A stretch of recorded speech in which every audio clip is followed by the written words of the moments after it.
own hands. Without warning, she hurls him off the tower, and he plummets straight into a swamp crawling with monstrous creatures. Screaming, he fights them off with everything he has. Suddenly, he's yanked back into the airplane cabin, where Hell lays out the terms of his punishment. To escape Hell, he'll be forced to live and die inside 12 different bodies, and somewhere among those 12 chances, he must manage to actually survive. Before Choi can respond or ask a single question, Hell vanishes. Almost immediately, the plane begins shaking violently. Panicked, Choi scrambles into a life jacket while a flight attendant calmly explains it's nothing more than turbulence. Things settle down soon enough, and as Choi wanders the cabin, he's stunned by the sheer luxury surrounding him. Then a glowing, radiant object drifts toward him, carrying within it all the memories and skills belonging to the person whose body he now occupies. Through it, Choi learns something remarkable. He is now living as the second son of the very company owner he'd spent years desperately trying to work for. He decides, why not simply enjoy this newfound wealth and comfort? But before he can settle into this new life, the plane's engine explodes. Choi rushes back to his seat and buckles in, but it's too late. A massive blast tears through the cabin, and he burns alive. His eyes snap open again at the gates of Hell, and he finds himself seated before a shimmering door leading straight into the underworld.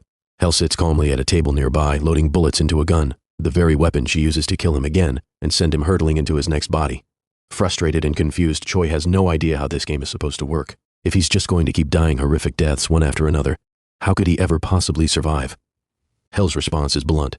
That's his problem to solve, not hers. She then drags him on a tour through Hell itself, where fire rages on every side and anguish screams echo endlessly. She explains that his fundamental mistake was reaching for death himself instead of waiting for it to find him naturally, and for that, punishment is unavoidable.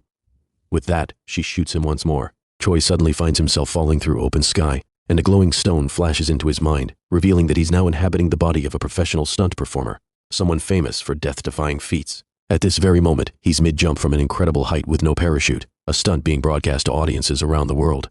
If he pulls it off successfully, a massive payday awaits him. Buoyed by the skills of this new body, Choi feels confident he can pull it off, but he misses the safety net entirely, slamming into something else and dying instantly on impact. Back at Hell's Gates once more, Choi seethes with fury. He never even got a real chance to save himself. He was born into poverty, he protests to Hell. He could never land a decent job his entire life, and even his fiancée slipped away from him. But none of it moves her, and she raises the gun and fires again. This time, Choi wakes up inside the body of a schoolboy who's watching footage of the stunt performer's fatal fall, laughing at it.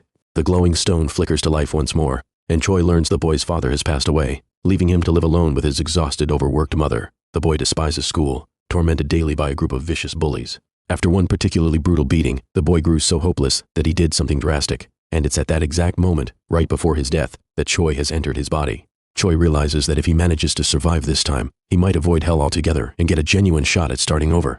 But then the ringleader bully, a boy named James, shows up to torment him yet again.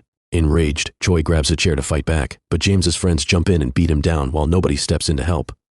Afterward, Choi decides his only real option is to align himself with someone stronger for protection. When he returns home that evening and sees the poverty the boy's family lives in, it stirs painful memories of his own mother.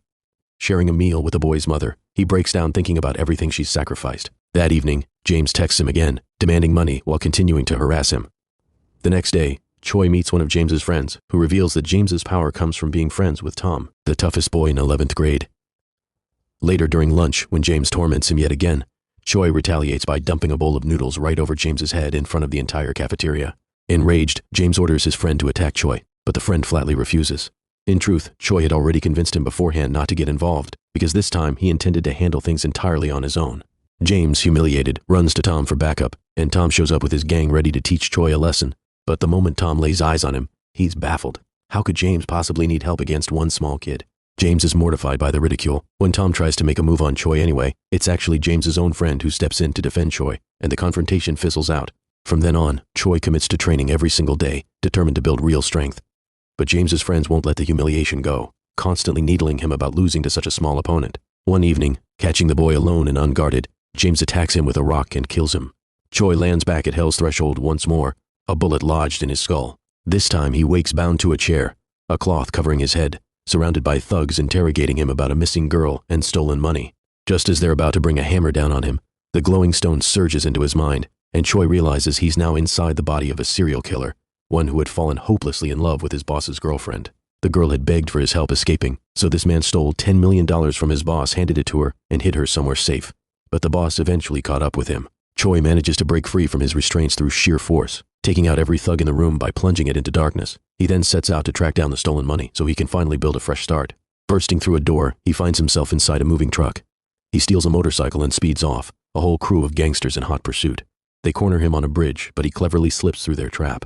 A handful of pursuers keep chasing, forcing him onto a rooftop, from which he leaps straight into a swimming pool below. The boss, furious, orders his men to capture Choi immediately. He makes it to the seaside, where the boss's girlfriend rushes to embrace him. When he tells her the stolen money is hidden aboard a boat decorated with balloons, she suddenly turns the gun on him and shoots. Once again, Choi collapses at the doorway to hell, with hell laughing at his misfortune. But Choi hadn't been quite so foolish this time.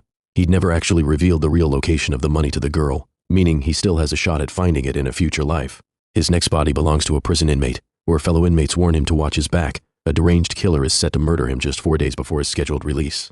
Sure enough, that very killer walks into the room, and Choi is stunned to recognize him. It's James, the same bully from his school days.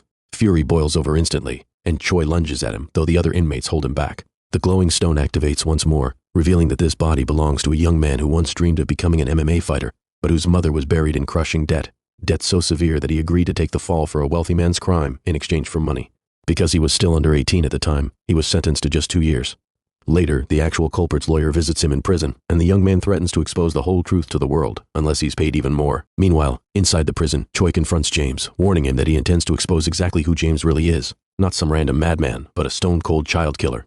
Then one day an accident occurs in the prison workshop, and guards rush an injured inmate away. In the chaos, a group of thugs surrounds Choi and launches a vicious attack. But since he's currently inhabiting the body of a trained MMA fighter, he easily takes them all down. That night, he confronts James directly, staging an elaborate performance where he pretends to channel the spirits of the dead into his body. Suddenly, James finds himself face to face with the very boy he murdered back in school, now standing before him in Choi's current form, who tells him he'll never be free of his presence. Terrified out of his mind, James collapses into a seizure right there. Finally, the day of Choi's release arrives, and he crosses paths once more with the real culprit's lawyer, who tries once again to offer him more hush money. This time, Choi refuses outright, declaring that he's going to build his own life from here on out. He makes his way back to the same seaside spot and successfully digs up the $10 million he'd hidden in his previous life.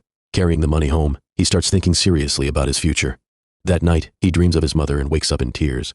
Soon after, the MMA fighter's real mother calls him, and he promises to meet her in person.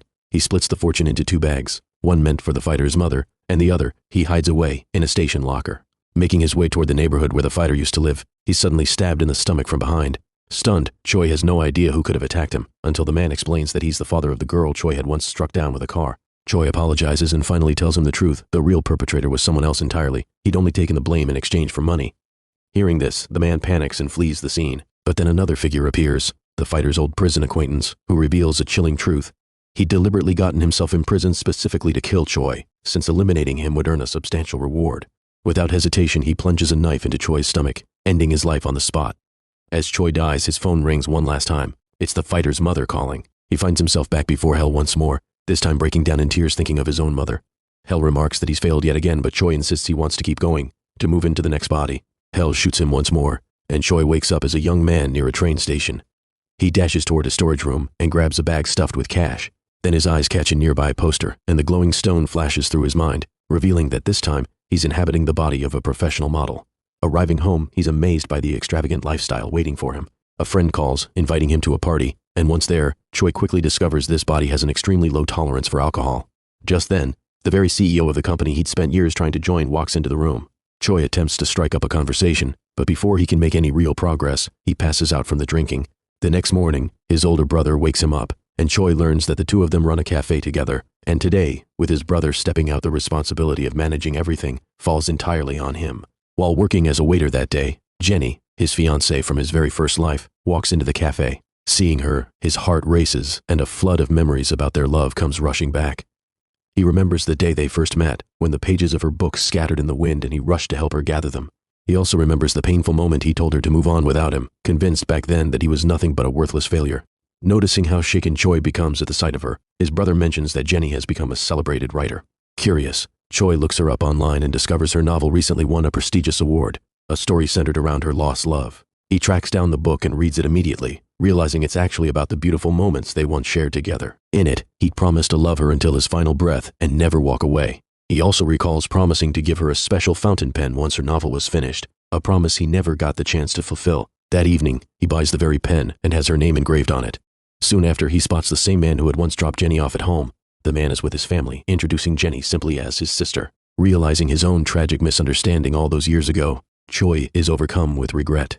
The following day, he brings Jenny a special cup of tea and asks if he can share a story with her for her next book, the tale of a man forced to face death again and again across a series of different lives. He narrates it with such vivid, painstaking detail that Jenny is completely captivated.